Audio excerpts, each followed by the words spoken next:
بسم اللہ الرحمن الرحیم۔ ناظرین اکرام، امید کرتا ہوں کہ آپ خیر و عافیت کے ساتھ ہوں گے، صحت و سلامتی کے ساتھ۔ وطن عزیز کے ایک علاقہ پارا چنار میں ایک عرصے سے وہاں حالات کشیدہ ہے اور آپ حضرات کے سامنے بھی سوشل میڈیا پر اس کی خبریں چل رہی ہوں گی۔ تو آج میں نے بھی چاہا کہ اس حوالے سے کچھ باتیں آپ کے خدمت میں پیش کروں۔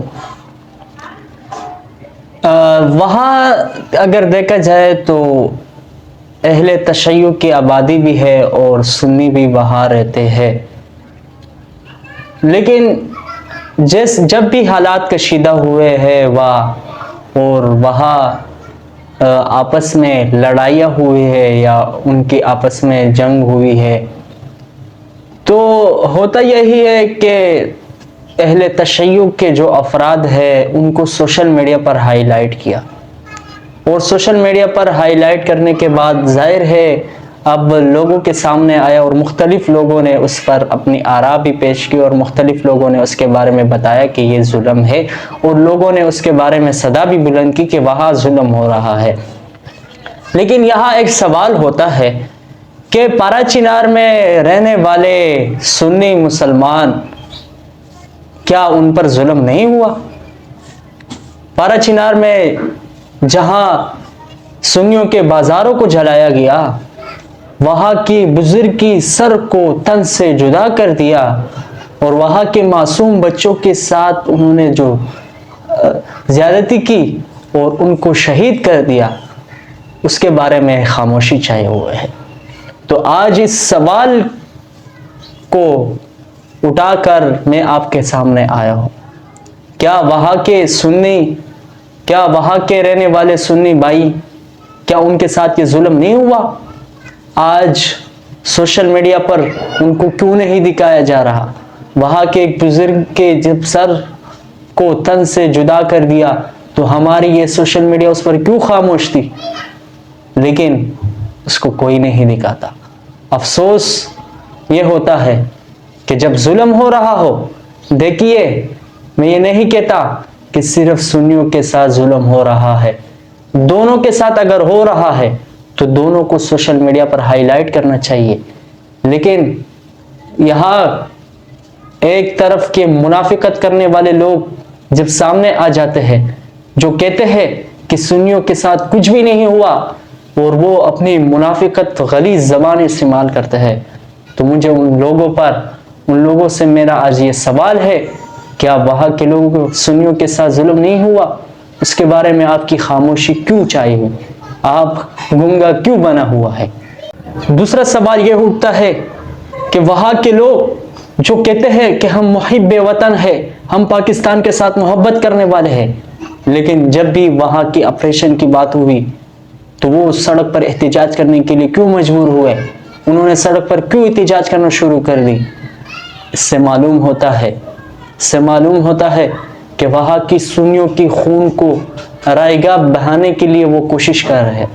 یاد رکھیے کہ سنیوں کی خون رائگاں نہیں جائے گا، وہاں کی سنی ہو، وہاں کے اہل تشیع ہو، ملک پاکستان میں جو حالت خراب کرنے والے لوگ ہیں، ان سے میری گزارش ہوگی کہ کبھی بھی ہم آپ لوگوں کے خلاف خاموشی اختیار نہیں کریں گے۔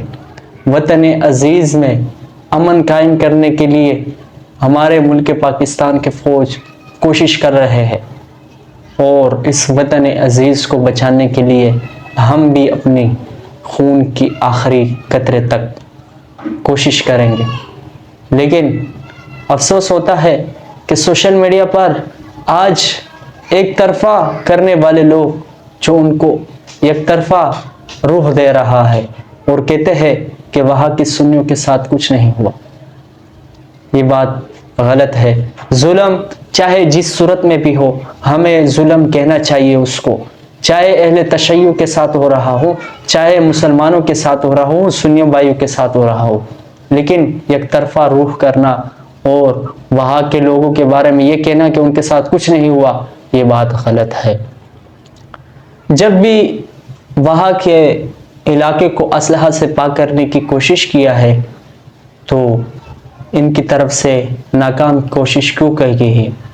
اگر وہ لوگ امن چاہتے ہیں، وہ چاہتے ہیں کہ ہم اس ملک کے خیر خواہ ہیں، ہم اس ملک کے اصل باشندے ہیں، ہم اس ملک میں امن چاہتے ہیں، ہم چاہتے ہیں کہ ہماری خون محفوظ ہو، تو وہ پھر یہ کوشش کیوں نہیں کرتا کہ وہاں کی علاقے کو فوج کے لیے خالی کر دے کہ آئیے دیکھیے کہ ہمارے پاس اسلحہ ہے یا نہیں؟ لیکن وہ کیوں نہیں چاہتے؟ ایک سوال اٹھتا ہے۔ دیکھیے، میں یہ نہیں کہتا کہ صرف یک طرفہ بات میں نہیں کرتا، دو طرفہ بات کر رہا ہوں۔ کوئی بھی دیکھیے، ظلم جہاں ہوتا ہے تو وہاں انسان کی جان محفوظ نہیں ہوتی، وہاں انسان کی مال محفوظ نہیں ہوتی، وہاں انسان 24 گھنٹے خوف اور خطر میں رہتا ہے۔ تو اگر امن چاہتے ہیں، اگر چاہتے ہیں کہ اس ملک میں امن ہو، اگر چاہتے ہیں کہ اس ملک میں ترقی ہو، اگر چاہتے ہیں کہ اس ملک میں ہم امن اور سکون کے ساتھ رہیں، تو گزشتہ دنوں دیکھیے پاراچینار میں اگر ہمارے پختونی روایت کے مطابق وہاں مفتی کفایت اللہ صاحب بھی تشریف لے گئے اور ملک نصیر بھی وہاں تشریف لے گئے اور ان کے ساتھ معاملہ کو حل کرنے کی کوشش کی گئی۔